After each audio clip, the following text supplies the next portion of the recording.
Oi pessoal, eu sou o professor Francisco Felipe e nesse vídeo nós vamos resolver o quinto problema da série Como Resolver Problemas utilizando a Lei de Coulomb.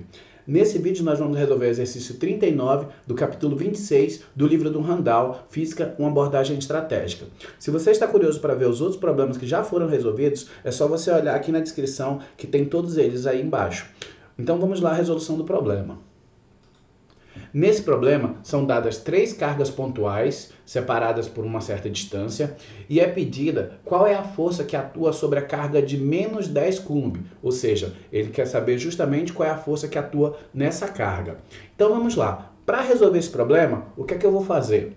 Primeiro passo vai ser reescrever essas cargas da forma que a gente vai utilizar, que vai ser ela já dada em Coulomb. Então, no lugar de trabalhar com nano, a gente vai trabalhar com 10 a menos 9. Em seguida, você vai identificar as forças que cada uma das cargas aplica aqui na carga Q1. Então, eu vou ter a força que a carga Q2 aplica na carga Q1, que vai ser essa força aqui. Por quê? Porque eu tenho duas cargas negativas, então a carga Q2 ela está repelindo a carga Q1. Já a carga Q3, que é uma carga positiva, ela vai aplicar uma força de atração, como vocês podem ver, que vai estar na direção da linha que une as duas cargas, ou seja, nessa direção. Feito isso, nós já temos essas duas forças, nós precisamos somar elas vetorialmente, mas para isso primeiro nós vamos calcular o módulo. Então o que é que eu vou fazer? Eu vou calcular agora a força que a carga Q2 aplica na carga Q1. Daqui a fórmula que eu vou utilizar, né? Eu estou utilizando simplesmente a lei de Coulomb, e aí agora eu vou substituir os valores que eu sei.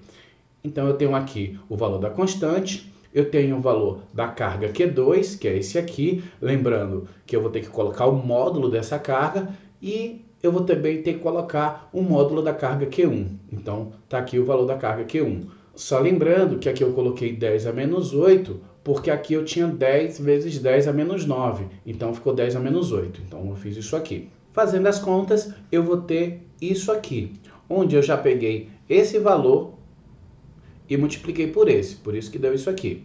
Repeti a base, somei os expoentes, tá aqui, e isso tudo aqui embaixo eu elevei ao quadrado, por isso que deu 10 a menos 4. Fazendo as contas, eu vou ter isso. E agora é só eu pegar aqui, ó, repetir a base e somar os expoentes. Logo, essa minha força vai ser dada por isso aqui. Acabei de calcular a força, agora eu vou calcular a próxima força. Então, eu vou calcular a força que a carga 3 aplica na carga 1, utilizando a lei de Coulomb novamente. Para isso, eu vou precisar da distância entre essas duas cargas. Eu vou precisar dessa distância aqui, ó, dessa distância aqui, da diagonal desse retângulo. Para calcular essa distância, eu vou fazer o seguinte. Como eu não tenho essa distância diretamente, mas eu tenho os lados, e eu sei que isso aqui forma um triângulo retângulo, eu posso simplesmente utilizar o Teorema de Pitágoras para poder calcular essa distância. Então, eu vou ter que essa distância vai ser raiz de 10 centímetros. Passando isso aqui para metro, eu vou ter isso aqui, ó. Agora sim, eu posso simplesmente pegar os valores da carga e da distância e substituir aqui na lei de Coulomb. Então eu peguei isso aqui, substituí aqui embaixo e aqui em cima eu tenho os valores das duas cargas. Fazendo as contas, eu vou elevar tudo que está entre parênteses ao quadrado, eu vou ter isso e vou multiplicar esses valores, repetir a base 10 e somar os expoentes, vai dar aqui menos 8, não é? Porque esse menos 9 vai cancelar esse mais 9. E aí eu vou ter isso aqui, ó. Fazendo já as contas. Daqui, mais uma vez, repito a base e subtraio os expoentes, eu vou ter isso aqui, que vai me levar a um valor de f de 3,1 igual a isso aqui, ó. Ou, se eu quiser, posso reescrever isso aqui dessa forma. Aqui, no lugar de usar uma potência de 10 a menos 5, eu vou usar 10 a menos 4, porque eu andei com uma casa aqui com a vírgula, tá? Ou seja, nesse slide, a única coisa que a gente fez foi calcular o módulo das duas forças. Nós calculamos o módulo dessa força que está aqui e dessa outra força que está aqui embaixo. Então, vamos dar continuidade ao problema, já que a gente quer a força resultante. Estão aqui as duas forças que foram calculadas no slide anterior, essa força e essa outra. Elas estão sendo mostradas aqui. E agora, o que é que eu quero fazer? Eu quero encontrar a força resultante. Para isso, eu vou somar essas duas forças. Então, eu preciso saber quanto é que dá a soma dessas duas forças. Lembrando que a gente não trabalha com a força na diagonal. Geralmente a gente decompõe ela em duas componentes. Então essa F de 3,1, no lugar de usar ela, nós vamos utilizar essas outras aqui, ó. Nós vamos utilizar a F de 3,1 na horizontal e a F de 3,1 na vertical. Para achar essas componentes, eu vou precisar saber qual é esse ângulo, porque a gente já viu que para determinar as componentes a gente precisa do ângulo, já que a gente vai usar o seno e o cosseno. A componente que está colada com o ângulo, a gente sabe que sempre usa o cosseno, né? Lembrem lá, colado, cosseno. E a outra componente, nós vamos utilizar o seno. Bem, para fazer isso, eu precisaria saber qual é esse ângulo. Eu não tenho diretamente o valor desse ângulo, mas eu tenho esse triângulo retângulo aqui, com dois dos catetos e a hipotenusa que a gente calculou no slide anterior. Já que a gente tem um triângulo retângulo, nós temos as relações trigonométricas do triângulo retângulo. Nós temos, por exemplo, que o cosseno ele é igual ao cateto adjacente dividido pela hipotenusa. Por isso que deu 3 sobre 10. E o seno ele é o cateto oposto dividido pela hipotenusa, então vai dar 1 sobre 10. Logo nós temos o seno e o cosseno. E nós também temos esse valor de F de 3,1 aqui, ó, que eu vou precisar aqui e aqui. Então vamos lá calcular exatamente o valor dessas duas componentes. Então eu tenho aqui a minha componente horizontal, onde eu utilizo o valor do F de 3,1 e eu utilizo o cosseno. Então está aqui o cosseno que a gente tirou do triângulo retângulo. Fazendo as contas, nós vamos chegar nisso aqui, ó, para o valor da componente horizontal. Para o valor da componente vertical, eu vou fazer a mesma coisa, lembrando que agora eu vou usar o F de 3,1 e vou utilizar o seno. Então o seno está aqui, ó. Está aqui, ó. Eu vou tirar ele daqui. Fazendo as contas, eu vou ter isso. Então, tem o valor de cada uma dessas duas componentes. Agora que a gente está trabalhando com as componentes, lembrem-se, eu não preciso mais disso aqui. Eu só vou somar essas três forças, essas duas verdes e essa vermelha. Vou colocar elas aqui, ó. Aqui é o meu F de 2,1 mais a minha componente horizontal, que eu calculei aqui, e a minha componente vertical, que eu calculei aqui. Vamos ter que fazer essa soma, já que eu só tenho uma na horizontal, vai dar isso aqui. E essas duas na vertical eu vou ter que somar. A soma dá isso aqui para baixo, já que a força aqui para baixo ela é maior. Ela é 44,95 vezes 10 a menos 4, e essa outra é 4,26 vezes 10 a menos 4. Se vocês fizerem a diferença, vai dar exatamente isso aqui. Feito isso, eu tenho as componentes. Esse é o meu vetor força resultante, que pode ser também reescrito em termos dos vetores unitários. Para isso, basta eu lembrar que eu posso ter aqui o eixo x, y.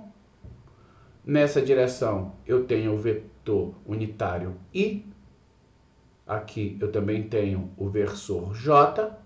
Se aponta para baixo, eu tenho menos J. Se aponta nessa direção, eu tenho menos I. Com isso, eu posso fazer essa minha força resultante ser escrita assim, ó. Então, aqui é o que eu acabei de falar para vocês. Eu estou apontando para esse lado, então estou apontando para a direção menos I. E esse outro está apontando para baixo, está apontando na direção menos J.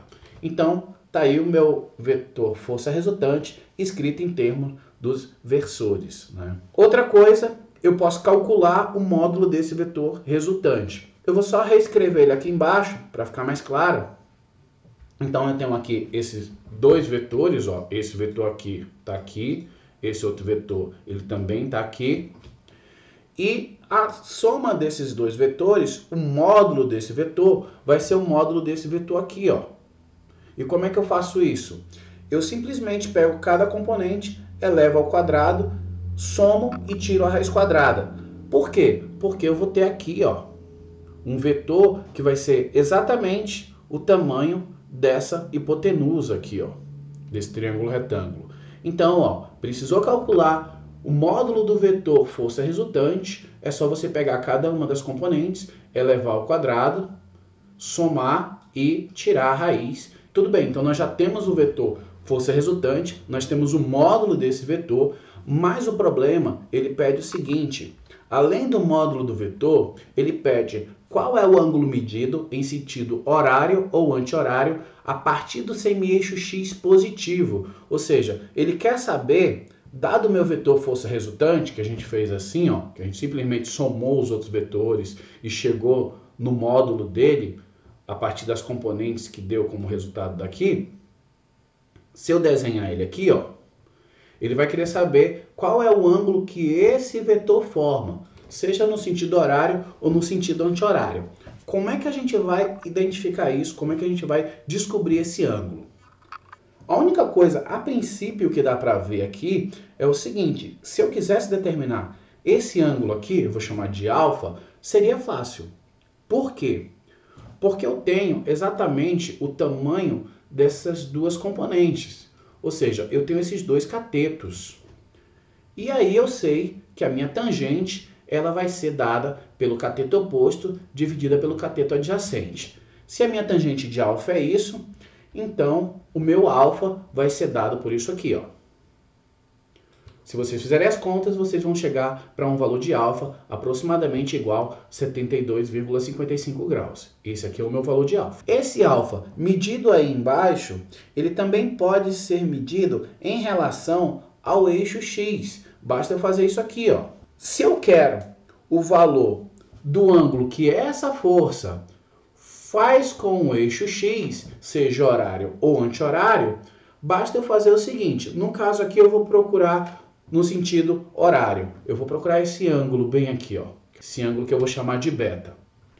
Já que eu sei que esse alfa aqui, ele é 72,55 graus, e daqui para cá eu vou ter 180, então o meu beta, ele vai ser 180 menos alfa. Vai ser só fazer essa conta aí que eu chego à conclusão de que a minha força resultante forma um ângulo de 107 graus no sentido horário. Então, o que é que a gente fez? A gente determinou exatamente o módulo dessa força, que está aqui em cima, ó, e também determinou qual ângulo que essa força faz com o eixo x. Com isso, o problema está resolvido. A gente termina por aqui. Espero que vocês tenham gostado. Se gostou, dá um joinha para incentivar, se inscreve no canal e até a próxima.